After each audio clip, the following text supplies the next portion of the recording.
Olá a todos, continuando então o nosso curso, nós vamos falar hoje sobre a modelagem de pilares. Vamos ver como que a gente consegue modelar os pilares. A gente já tem aqui, lembrando da nossa planta baixa, a marcação dos pilares. E vamos ver como que isso pode interferir com as paredes, como que a gente consegue resolver esse tipo de situação.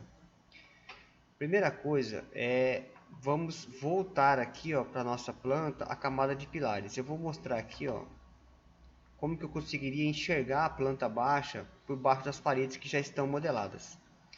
A gente vai ter uma aula para falar sobre cada um desses elementos que estão aqui, das configurações da vista, mas por hora eu vou colocar no nível de detalhe baixo e vou colocar numa visualização de cores com estrutura de arame. Desta maneira eu consigo enxergar a planta baixa que está aqui atrás das paredes. Se vocês se lembram, na aula que a gente modelou as paredes, antes dessa aula, nós ocultamos a camada dos pilares. E agora, como que eu faço para que essa camada dos pilares possa voltar para a tela? É bem simples, eu vou aqui no comando visibilidade sobreposição de gráficos, que é uma propriedade da vista que eu estou ativa, Se eu não tenho nenhum elemento selecionado na minha tela, as propriedades que estão aqui são as propriedades da vista, que no caso é a vista planta baixa do pavimento térreo. Vou clicar aqui, visibilidade sobreposição de gráficos. Tá? Se eu quiser, o atalho para esse comando é VG. VG ele abre a mesma tela. E aqui eu tenho então como configurar tudo que eu quero enxergar ou não enxergar na minha vista.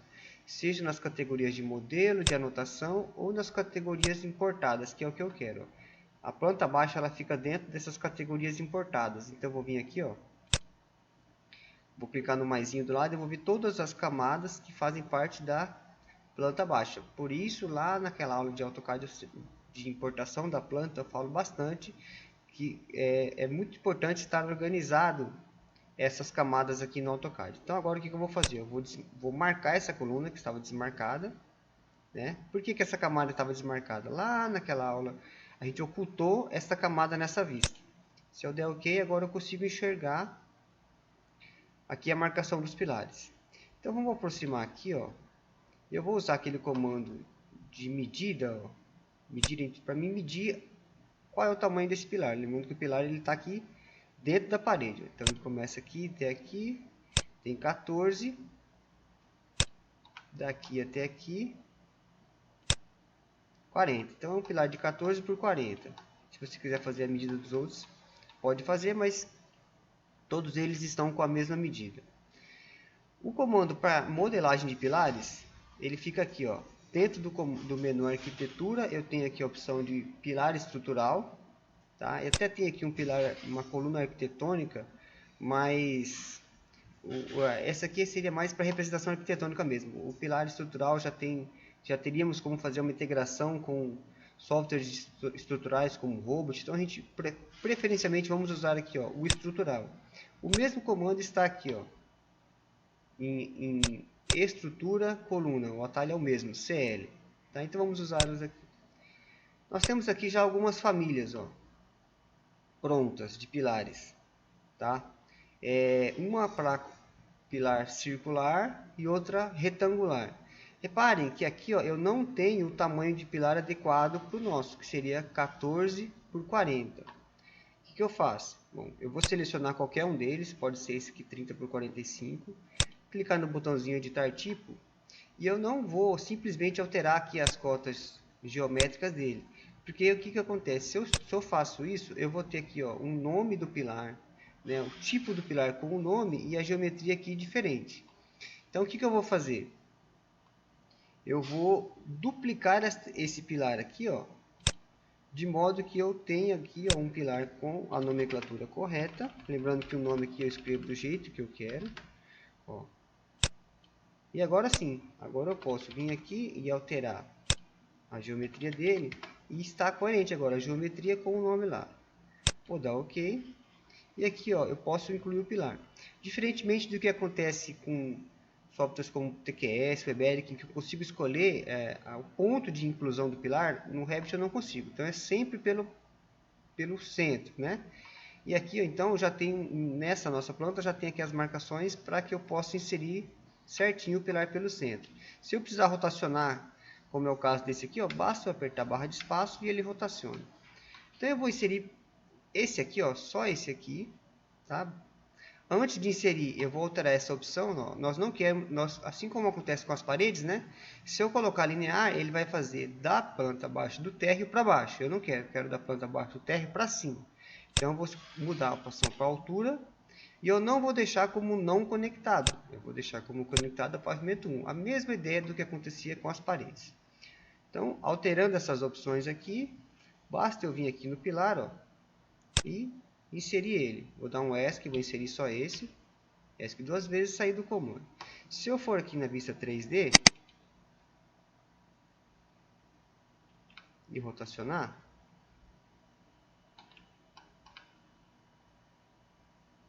eu vou ver que o pilar está bem aqui, ó. Tá? E aqui a gente já consegue perceber um probleminha. Vou dar um zoom mais aproximado. Visualmente a gente já consegue perceber que existe uma interferência entre o pilar e a parede, tá? Aqui seria o núcleo, né, de alvenaria, por fora estaria passando o acabamento, mas o Revit não faz essa separação aqui, ó. Tá? Ele não para a alvenaria quando começa o pilar, por ele mesmo. A gente precisa indicar ao Revit que faça isso, tá? Como que eu posso ter certeza que está interferindo? Bom, existe um comandinho bem interessante aqui, ó. Fica dentro do menu colaborar, verificação de interferência. Então, é uma verificação de interferência não muito assim complexa como existe no Navisworks, que é um software específico para isso, mas é uma verificação de interferência simplificada que me ajuda bastante, tá? Durante a modelagem do projeto arquitetônico. Então, se eu escolher aqui do lado, ó, desse lado paredes e desse lado pilares, eu vou verificar que vai dar uma mensagem de erro para mim, falando que esta parede está interferindo com esse pilar. Essa outra parede está interferindo com essa parte do pilar. Tá? Então aqui eu tenho duas paredes, essa está interferindo com o pilar e essa está interferindo com esse mesmo pilar. Tá? Isso aqui dá um monte de problema, né? Realmente com relação à interferência. Se eu fosse jogar isso aqui para o Navisworks, eu teria essa interferência. Se eu fosse fazer um quantitativo de alvenaria dessa parede dessa, esse quantitativo estaria errado, porque nessa parte aqui eu estaria duplicando, né? Eu teria um quantitativo de alvenaria equivocado, porque aqui eu não tenho alvenaria, aqui eu também não tenho alvenaria. Então, essa situação precisa ser resolvida. Como que nós resolvemos essa situação? A gente precisa unir a geometria deste pilar com esta parede e unir a geometria desse pilar com esta parede. Dessa maneira, essa interferência ela se torna resolvida. Tá? O Revit não faz isso automaticamente. Como que eu faço então para unir a geometria desses pilares? Bom, comando modificar, nós temos aqui a opção, ó, unir geometria, tá? Fica bem aqui, ó, dentro dessa opção aqui de geometria, menu modificar, geometria que tem a opção de unir. É bem simples, ó. Eu seleciono o comando unir geometria, o mouse vai ficar ali com aqueles íconezinhos ali, ó. Eu seleciono o pilar e seleciono a parede que eu quero que ele faça a união da geometria. Faço a mesma coisa para outra parede agora, ó. Seleciono o pilar novamente, ó, e faço a união com a parede. ESC, saiu do comando, agora visualmente eu já não tenho mais interferência. E se eu for lá no comando colaborar, verificação de interferência, executar a verificação novamente, eu vou ver que agora não foi encontrada nenhuma interferência. Então agora sim, o Revit está fazendo a alvenaria parar certinho aqui, ó, antes de começar o pilar. O acabamento está contornando o pilar, como deve ser. Aqui é a mesma coisa, né? A parede, a alvenaria acaba aqui e o acabamento contorna o pilar. Tá? Devemos fazer isso então agora para todos os outros pilares. Ó. Inserir manualmente cada um deles e unir a geometria manualmente. Na próxima aula, nós vamos usar o aplicativo OnBox, tá? E a gente vai ver que com ele a produtividade aumenta muito, porque eu consigo fazer com que o OnBox não só insira todos os pilares para mim, através aqui das marcações que existem no AutoCAD, né, no DWG, como também faça a união da geometria de todos eles com as paredes. Tá? A gente vai ver que a produtividade usando o OnBox aumenta muito. Tá? Então, na próxima aula nós continuamos, mas façam aí pelo menos um ou dois pilares, da maneira manual, né? Entendendo o que o Unbox vai fazer de maneira automática depois, tá? Criem um novo tipo de pilar, tá? 14 por 40, faça a inserção manual de pelo menos um ou dois, faça a união de geometria entre eles, verifiquem que antes de fazer a união de geometria vocês vão ter interferência aqui no menu colaborar, verificação de interferência, e depois façam a união de geometria e verifiquem que executando a verificação de interferência novamente, isso será resolvido. Na próxima aula nós continuamos então mostrando esses comandos dentro do Unbox. Muito obrigado.